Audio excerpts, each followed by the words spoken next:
sabihin nila, mga baliw lang ang pumapasok sa gubat na ito. Pero ito na lang ang pag-asa ni Ina.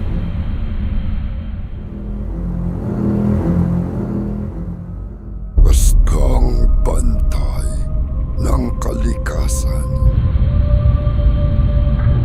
Hindi ako pumarito para manakit. Kailangan ko lang po ng lunas. Ang nakatagong paraiso.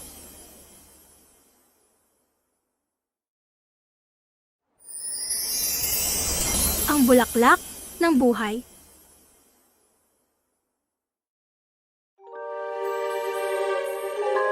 Maraming salamat po.